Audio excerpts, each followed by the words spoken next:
Hello there, everybody. Hello there. I'm with my wife, and we just finished watching part 2 of Leaving Neverland. But before we get into it, hey guys, hey, this is Nay. Follow me on IG, Periscope, Twitter, Spreaker, and support me on Patreon at NayRob on YouTube. Don't forget to like this video, share this video, comment respectfully, and subscribe. Now, let's talk about Leaving Neverland Part 2. So, my baby watched Part 1, the one that I already did the recap on last night, and now we just got finished watching Part 2, right? So, I'm going to do part of it in questions, like me asking her questions, because I want to know her frame of mind. I know mine, but I want to know hers, right? So, baby, why did you not want to watch the documentary initially? You're not going to tell them that I was refusing to watch it? But why, baby? I was refusing initially to watch it because I'm such a die-hard Michael Jackson fan. Mm-hmm. Because I'm an 80s baby. Mm-hmm. And my very first concert that my uncle took me and all of my cousins to in like 85 or such was Michael Jackson. So I love him. 13 in 85. I was 13. Okay, so you were a die-hard fan. Or correct. You are still a die-hard. After watching the documentary, what is your position on Michael Jackson right now? So the feelings actually of die-hard fan of any musician has died out. So no die-hard fan, but I still have truly held some type of fandom and love for Michael, right? Mm-hmm. But after seeing part 1 of the documentary, it just made me question everything, or the legitness of everything that I've seen and everything that I've known up until yesterday. So when you seen part 2, what did you expect for part 2? I mean, well, part 1 was already leading in a direction where initially I told you I did not want to believe, and I was telling you and fighting it. They're lying. Oh, they want money from Michael. Mm-hmm. They're chasing this. They're chasing that. Well, obviously the choreographer is not chasing fame. He's not chasing money. Because he is famous already. I didn't even realize that. I have to be honest. Right. But I knew him from So You Think You Can Dance, NSYNC, right. And Britney Spears. He has some coins. Mm-hmm. And he's directed some stuff, too. Mm-hmm. So, and the other I wonder if he think... Did he do that Omarion? Remember that dance movie? I think he did that with Omarion and B2K in it. Possibly. I think that was him. But go ahead, boo. It just made me believe the main two gentlemen or characters in this particular story are Jimmy. Yeah, Wade and Jimmy. It's no way that they are telling a lie about what happened between them and Michael Jackson. There's no way. Okay. Hold on, boo. Hold on. Wait a minute, guys. It's too loud. It's so loud in here. I told y'all, we be so loud. I can at least stop one, and I'll be telling my wife to speak up. They can't hear you. They what, boo? They couldn't hear you. You were too far away. Well, I'm right. No. You need to worry about them hearing you, boo. Okay. But so let me say this. Okay, when I seen part 1. My thoughts of it was the same as my wife. There's no way that those young men are lying, because they had so many things to back up what they were saying. Like, they was given the story behind the pictures, behind the interactions, behind the concerts, and things like that. And let's not mention, they didn't know each other personally, but their stories match. The type of things he liked to do with them, the type of things he liked done to him. Right. Those kids, or they're grown men now, but the things that they discuss, no, they had to get that from those interactions with Michael. Now, let me say this. Earlier, me and my wife had a discussion. We may debate it out, or we may still agree. But my frame of mind was that those little boys were truly in love with Michael Jackson. I mean, in love, like full-blown, relationship-wise, in love with Michael Jackson. And the problem, I don't think my wife was seeing it like that. But in part 2, it displayed how it affected them as an adult, as them growing? I felt as though Jimmy was more of a lover. Now, it's sick to say it in a way because we're talking about children from the ages of 7 to 14 or 10 to 14, one of them, and 7 to 14, the other 7 and 14 to 14 was Wayne Robinson. Right. The and Jimmy dancer. was how old? He started with Jimmy 10, and I think he threw him away about 19. Or, right. Something like that. Yeah. Or 17. Something like I'm not sure, but it was still like 10 I'm not sure what it was. So on the subject of love, I know that they had some type of love for him, but I believe it was even deeper than love. So where is my baby, she's saying they loved him, I think that they had more of a idolization or idol. So you think that they idolized him. Yes. You didn't think they loved him. I really feel like them little boys fell in love with him. And I know you can say, babe, you don't know what love is. I feel like a child can't love an adult or be in love with an adult. I feel like that's so sick and twisted. But in a way, yes, I feel like they did love him. Right, because listen, boo, it was things, it was behavior that those 7 and 10-year-old boys were displaying that you could easily put that behavior in a grown woman. Right, when like she's dating going through with courting. dating, exactly. When you're not with your lover, you're sad, you're depressed. You see your lover with somebody else, so you feel like trash. You cry hard. You know what I'm saying? So that's why I said that those, and it's sick as y'all it sounds. Y'all gotta open your eyes. I'm sorry, baby, for cutting you off. It's okay, boo. But y'all gotta open your eyes, and you really gotta visit the documentary. I know people, and I know you have a lot of ethnicities following you, but specifically speaking to the black folks, I know we have a tendency not to really want to discuss these type family of issues. Secrets, right? Exactly. Mm-hmm. And I think it will really open up your eyes if you're clocked into that documentary and open your eyes differently. Okay. And what I'm going to say about this is just as in the R. Kelly situation, how we looked at the parents like, what in the hell or kind the of ninja sight, stuff? not just R. Kelly. Oh, in plain sight, because it was so reminiscent of Abducted in Plain Sight. Correct. But when it's always the bottom line of what the hell was the parents thinking? Yeah, they weren't. Whether they were infatuated with a idol as well. Now, the parents, I would say, idolized it. I would definitely say it was the parents that was idolized. But when it came to them boys loved him. Like, that was their boyfriend. And they lied. And I understand that people, we don't want to see somebody cry wolf and then turn around and then it's hard for you to believe that somebody's telling the truth now. But when you watch that documentary, you will understand the love that they had for him really they wanted to protect him. Mm-hmm. They wanted to keep him protected. Right.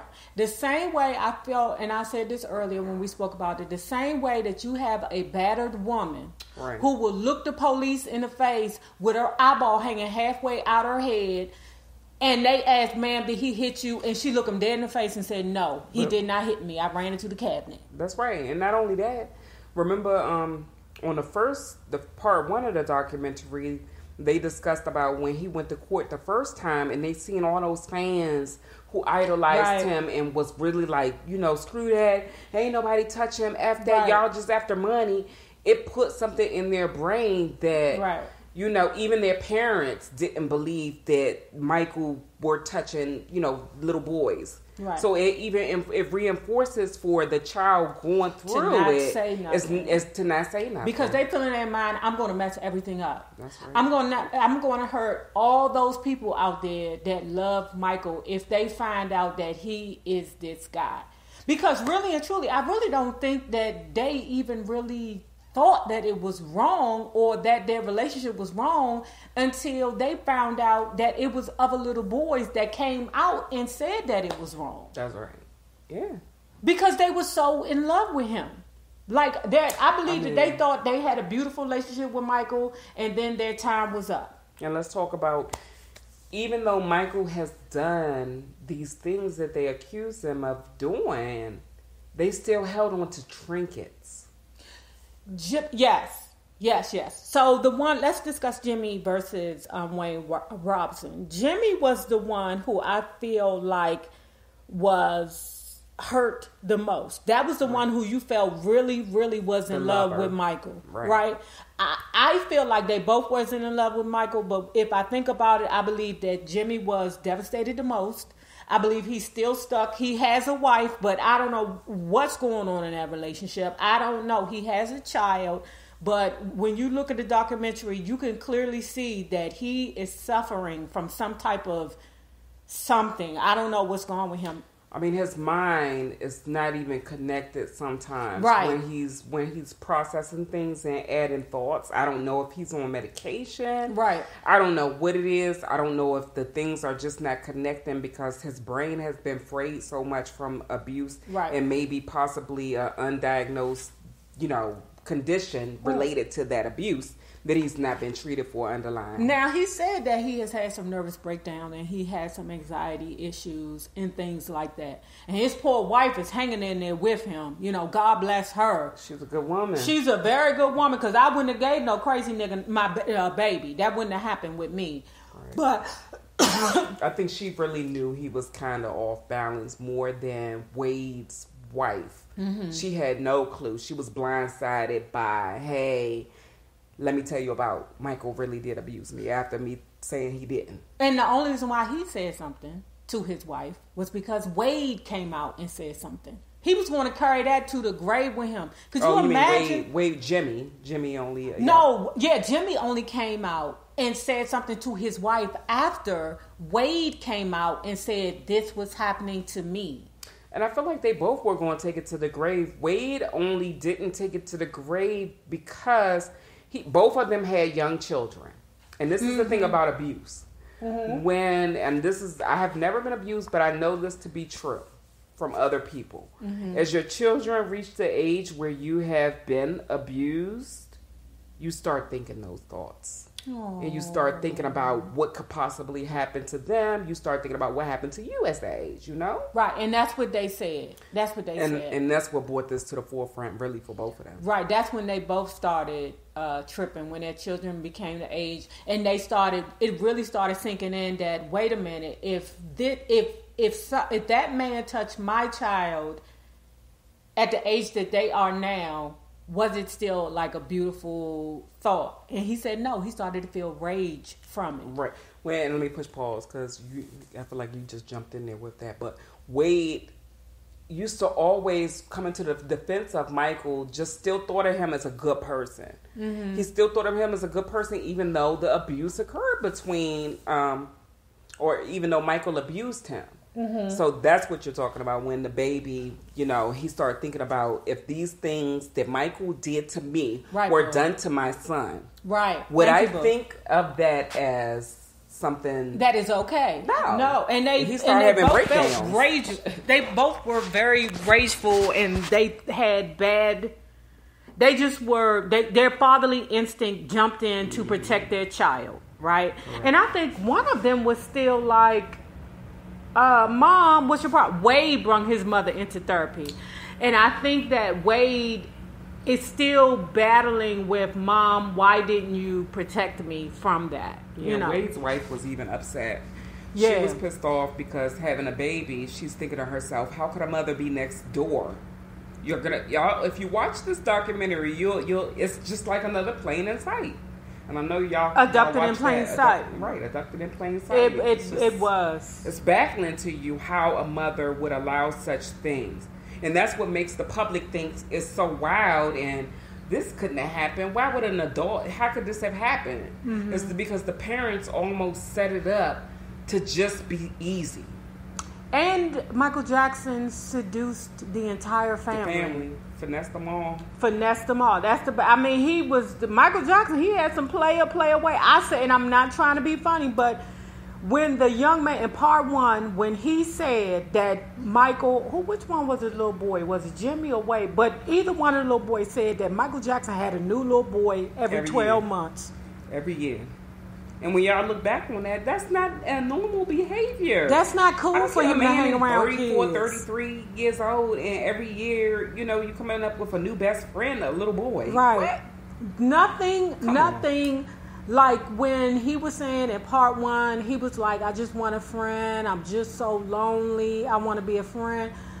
What would say to you, okay, here's my son, play with him? Why? Me as a grown woman, I would be like, well, I mean, it's some pussy right there. If you want to buy it, if you don't want pussy, it's boy pussy down there too. But I'm just saying, it's grown men you can hang out with and be friend, or I don't understand it. I just think people got too comfortable and relaxed with someone from the TV that they considered knowing or thought they knew. You cannot know somebody from stardom. Well, like, no. That's what the guy Wade said also, that it was easy for them to fall into place with Michael because they felt like they already knew him. Because remember, Michael didn't have to work hard to get Wade at all. They fell into position within 4 hours. Right. Literally. So, what was the... hold on, guys, because I want to... hold on. So, baby, considering that he was in court and he said no. So, the first... Wade. Okay. Wade went to court twice for him and said no. Now, dig this. This is the reason why I said Michael Jackson was finessing them, and these was like some unorthodox relationship. Because whenever shit got hot for him, Michael Jackson, he would call back to them 2 little boys that he had established that long-term relationship with. Because I believe that those little boys were around the longest, right, in his life. Other little boys may have been around. It seemed like just for like a year period, right, for a year period. And I say, my wife say that Macaulay Culkin, that he touched Macaulay Culkin. I don't think that he touched every little boy that was around him. I believe that some of them parents would like, hold it, something ain't right, Clarence. I think he's very capable as a Virgo of manipulation. I'm not gonna go too deep into Zodiac, okay. But I'm just saying. I just think he Virgo. is, So this is what I want to ask you, baby. Being as though that Jimmy, because he snapped out on Michael, because Michael wanted Jimmy to, Michael snapped out on Jimmy. Michael said, Jimmy, I need you to testify. Right. Jimmy was like, no, I can't do it. Now, this is the one who was just a whole shaking mess, okay?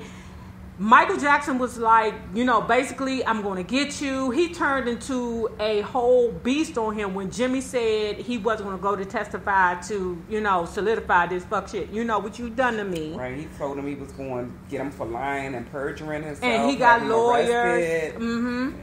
All kinds of mess, right? But Wade, he had went to court both times and he said no both times. Now, as a Virgo, I want you to explain to me why he decided to go, or why you think he said yes. Now, I know from my perspective, but why do you think he said, okay, I will do it the first time, and then came out later and said, let me tell my truth, and go ahead and put, what did he sue the estate afterwards? Like, why would you think? I think that he truly wanted to protect him in the beginning. I don't know from a Virgo perspective why. I just think because he was jacked up, no matter what sign he was, he really wanted to protect him over and over. I think that the only reason that he came out truly was because Michael Jackson died. I think if he never died, he would have taken that to his grave, because Virgos really, we have a great ability of compartmentalizing. That's what I wanted to say. So that's what I believe when I'm talking about zodiacs. I think that Wade Robson had a better control over compartmentalizing his tribulations or his trials or whatever it was that he was going through. More so than Jimmy. More so than Jimmy. I don't know what Jimmy's sign is either. Because Virgos, we be like, all right, we're not going to deal with this right now. That's too heavy. Let's concentrate on all the good stuff, and we'll get back to that bad stuff later. Like later, that bad like stuff taking can out wait. the trash. Well, I know, like taking out the trash. Yeah. So yeah, you're welcome for taking out the trash thing. But so that's what I believe. I believe, like Michael Jackson, he compartmentalized what he was doing fucked up. Now let's end off with this, right? So what I told my wife after watching the show, part 1, I said, baby, now I see why he was taking that. What's that word? Propofol? Yeah, yes, propanol. Propanol. Is it propofol? No, Propofol. Propofol. We're going to get that word together because propanol is another drug. Propofol. Right. All right. So Michael was taking that because I truly, anybody that knows anything about Virgos know that we analyze things to umpteenth power. We think about things over and over again. Even if it's something that I think that I could have done better, I overanalyze it. If it's something that I think that I've done wrong, I'll analyze it. It make me lose sleep. So I truly believe that Michael Jackson really truly couldn't sleep. If it's true, and from what I've seen on this documentary, I believe it to be true. Right. But if it's true about these abuse claims, he wouldn't have been able to sleep. He wouldn't have been able to live with himself. So tell me what they use. So that is for straight sedation, like for surgery, for right? surgery for. If a motherfucker out of control, you might hit him in the neck with a propofol. That's right. Okay, or propofol. Baby, figure out the name so we can say it's propofol. Propofol, right? So my take on it with him taking propofol was it's an anesthetic. So basically, when you get anesthesia for surgeries or for colonoscopy or things like that, they're going to give me a colonoscopy. Yeah. How am I wake up? Well, see, this is the tricky thing about it. I don't know. I guess he had an anesthesiologist on call over at the house because the anesthesiologist reverses that. Okay. Monitors your vital signs, make sure you wake up from that, or make sure they can reverse.